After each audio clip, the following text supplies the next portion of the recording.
میرا غفلت میں ڈوبا دل بدل دے. یہ جو شادی شدہ نوجوان ہے نا میرے پاس آتے ہیں مشورہ لینے کے لیے کہ ہماری شادی ہوئی ہے, یہ سمجھتے ہیں میں کوئی حکیم ہوں. جیسے ہی کوئی کہتا ہے میری شادی, مجھے پتا چل جاتا ہے اب یہ کوئی نسخہ مانگ رہا ہے. میں کہتا ہوں بھائی اللہ کا واسطہ میں کوئی حکیم نہیں ہوں, نہ میں ڈاکٹر ہوں, دفع ہو یہاں سے. کرنی حضرت کچھ تو بتائیں. پھر میں بھگاتا ہوں, میرے پاس کوئی نسخے نہیں ہیں, سمجھ رہے ہو. ایک دفعہ ایک صاحب آئے دوسری شادی کا مشورہ لینے کے لیے, آدھا گھنٹہ بیٹھے. اب تو میں مشورہ یعنی جان چھڑاتا ہوں, لوگوں سے دور بھاگتا ہوں. تو کافی دیر مشورہ لیا. اصل مشورہ جو ہے نا وہ شرما رہے تھے, اصل بات کرتے ہوئے کافی مشورے لینے کے بعد جاتے جاتے ان کے خیال ہے پوچھ ہی لو اب کیا شرمانا. کہہ رہے تھے کوئی خوراک وراک حضرت کوئی کھانے کو کچھ بتا دیں. میں نے کہا قسم کھایا کرو. کیا کھایا کرو؟ قسم کھایا کرو, غصہ پیا کرو, اس سے بہت طاقت آتی ہے جسم میں. میں نے کہا روٹی نہیں کھاتے. کہہ رہے ہیں وہ تو کھاتے ہیں. میں نے کہا بس جو روٹی کھا لی اب کچھ کھانے کی ضرورت. اللہ کے بندو تم روٹی کھا رہے ہو گندم کی, گائے کے بکرے کے گوشت کھا رہے ہو, اور کیا چاہیے؟ اب جائیدادیں کھانی ہے کیا؟ جس آدمی کو روٹی کھا کے طاقت نہیں آتی وہ بہنوں کی جائیدادیں بھی کھا لے گا تو جسم میں طاقت نہیں ہوگی. یہ خوب یاد رکھو. روٹی کھاؤ اور گائے کا گوشت, اتنا اللہ نے اس میں پاور. وہ بیماریاں بھی ہیں, وہ اس لیے بیماریاں ہیں کہ وہ انرجی یوٹیلائز نہیں ہوتی, ایکسرسائز نہیں کرتے. جو آدمی گائے کا گوشت کھائے, دمبے کھائے اور روٹی کھائے, اس میں اگر طاقت پیدا نہیں ہو رہی پھر وہ جائیدادیں بھی کھا لے گا تو طاقت پیدا نہیں ہوگی. یاد رکھو, وراثت بھی کھائے گا نہیں ہوگی. تو کہاں سے کہاں بات جا رہی ہے یار, گچی پکڑ کے رکھو جی. اسکول کالج میں تو باقاعدہ آرڈر پہ بدتمیز بنایا جا رہا ہے, یہ بات چل رہی تھی. تو اسکول کالجز میں ماحول ایسا دیا جا رہا ہے جس سے بچے بدتمیز بن جاتے ہیں. ماحول ایسا دیا جا رہا ہے. مثلاً اپنے کالج کا ایک واقعہ سناتا ہوں, لمبی بات کروں گا نا تو موضوع چینج نہ ہو جائے. این سی سی کی ٹریننگ ہوا کرتی تھی کالج میں. مجھے یاد ہے ایک دن ایک لڑکا بیٹھ کے دوسرے کو بتا رہا ہے کہ یار میں جب گھر میں لیٹ جاتا ہوں تو ابا مجھے ڈانٹتے ہیں, لیٹ کیوں آ رہا ہے. دوسرا کہتا ہے تو نے ایسے ابا پالے ہوئے کیوں ہیں. اب دیکھو یہ مزاح چل رہا ہے, کس کے بارے میں؟ باپ کے بارے میں. یہ ہے کیا؟ ماحول. جو آپ کے دل سے باپ کی عظمت, کسی زمانے میں یہ جملہ انتہائی غلیظ سمجھا جاتا تھا. کوئی کہہ دیتا کہ میرے باپ کی توہین, وہ کہتا تھا میری توہین کرتا اتنی بے عزتی نہیں تھی, میرے باپ کی توہین کی ہے یہ قابل برداشت نہیں ہے. تو یہ ہو رہا ہے, جو ماحول مل رہا ہے نا وہاں. پھر اسکول کالجز میں دنیا کی محبت سکھائی جا رہی ہے. دنیا کی محبت, پیسہ پیسہ پیسہ پیسہ, دولت دولت.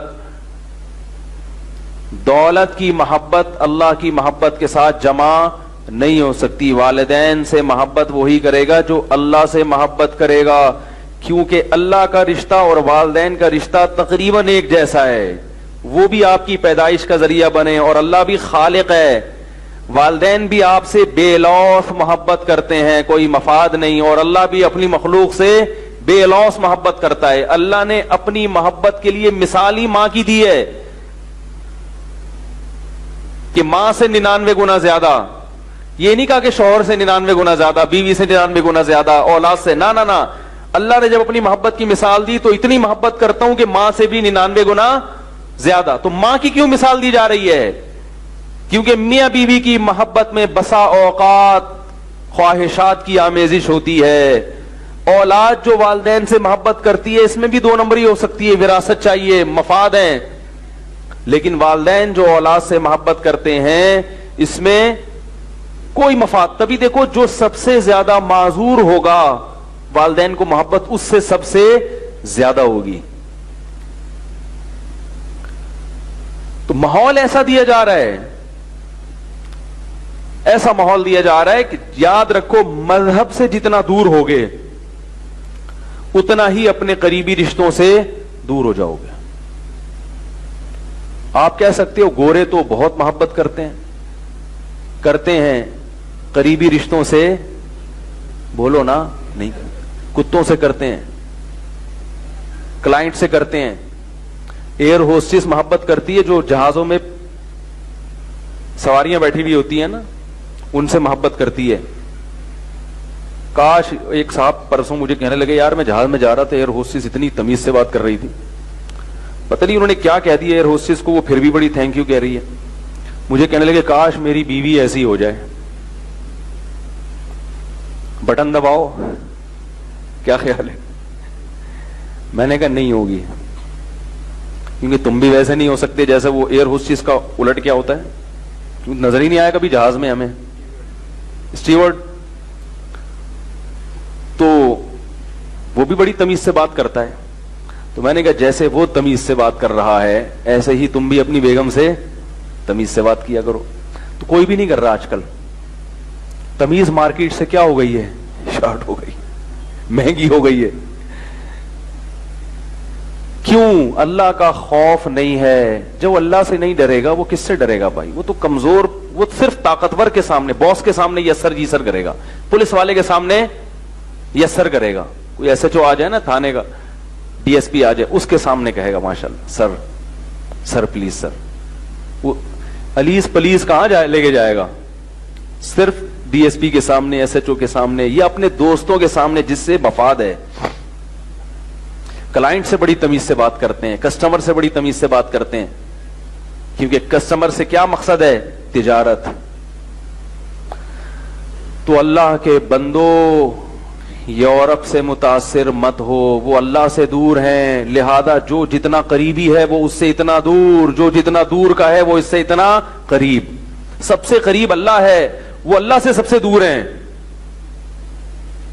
اللہ کو تو مانتے ہی نہیں, حالانکہ والدین سے بھی زیادہ قریب کون ہے؟ بولو نا بھائی, اللہ ہے. والدین بھی تو اسی نے بنائے. والدین کے دل میں محبت کس نے رکھی ہے؟ اللہ نے. آپ یہ کہہ سکتے ہو یہ تو نیچرل ہے.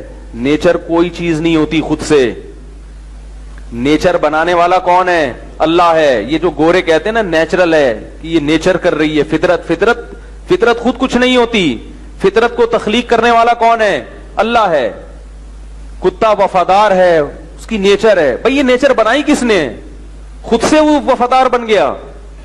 شیر بہادر ہے, خود سے نہیں ہے, اللہ نے اس میں بہادری کے سافٹ ویئر انسٹال کر دیے ہیں, اور پھر اس کو اسی بہادری کے حساب سے پورا جو ہے نا باڈی دی ہے. یہ اس کی علامت ہے کہ کوئی ہے جس نے بنایا, اور جس حساب سے بنایا ہر چیز پھر اسی حساب سے ڈیزائن کی ہے. اگر شیر خود سے بہادر ہوتا تو اس کی ایک ایک چیز اسی بہادری کے حساب سے نہ بنتی.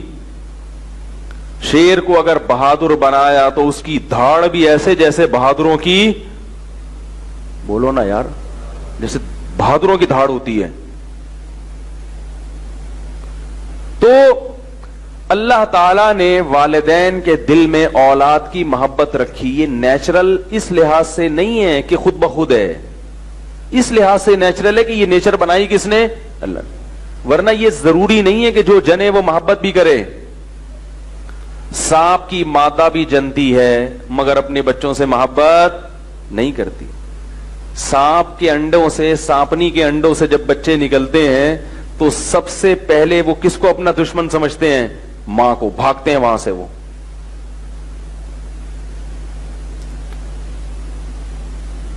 وہ گود ایسے نفرت سے جنتی تھی جیسے جنے سانپنی کوئی جننے والی. ایک شاعر نے کہا ہے کہ عرب میں جب بیٹی پیدا ہوتی تھی نا تو ایسے نفرت سے جیسے کسی سانپ کے ہاں اولاد ہوئی ہو. مچھلی, آپ کہہ سکتے ہیں سانپ زہریلا جانور ہے, مچھلیاں کھا جاتی ہیں اپنے بچوں کو, محبت نہیں کرتی. اور اللہ کی حکمت ہے, اگر مچھلی اپنے بچوں کو نہ کھائے تو سمندر میں پاؤں رکھنے کی جگہ نہ ملے. یہ نسل کنٹرول ہوتی ہے. اللہ شیر کے دل میں اگر ہرن کی محبت رکھ دے نا, بھائی شیر نے چلے لگا لیا, اور دہشت گردی اس نے ختم کر دی. اب آپ روزانہ اسے خربوزے لا کے کھلا رہے ہیں. وہ بولے آئندہ میں جنگل میں کسی کو نہیں چھیڑوں گا, سب میری بہنیں ہیں, سب میرے بھائی ہیں, تو جنگل کا نظام برباد ہو جائے گا.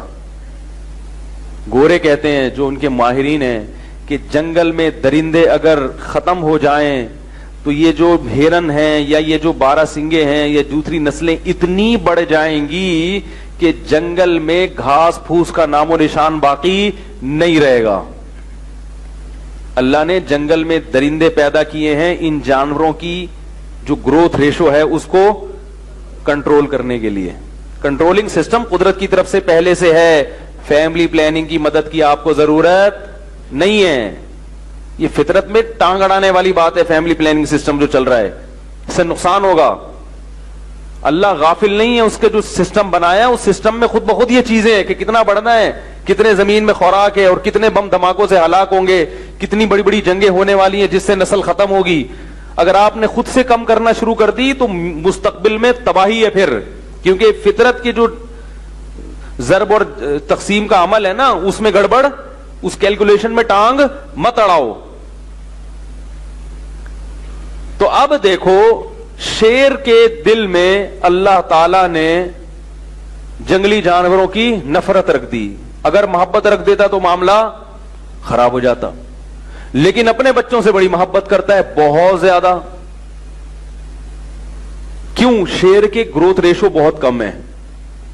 اگر اللہ اسے سانپ کی طرح بنا دیتا تو جنگل سے شیر ختم ہو جاتا. ایک صاحب کہنے لگے پھر ڈائناسور کیوں ختم ہو گئے, اتنا اچھا سسٹم قدرت کا چل رہا ہے. میں نے کہا انسان نے دنیا میں آنا تھا, اللہ چاہتے ہیں یہ زندہ رہیں وہ مر جائیں. اگر وہ اب تک ہوتے ہم یہاں بیٹھ کے خطاب نہیں کر رہے ہوتے. کیا خیال ہے بھائی؟ وہ تو کھا چکے ہوتے انسانوں کو. تو انسان کے آنے سے پہلے بہت زمین میں اللہ نے رد و بدل کی ہے تاکہ انسان کا اکرام ہو. اصل یہ زمین بنی کس کے لیے؟ انسانوں کے لیے بنی ہے.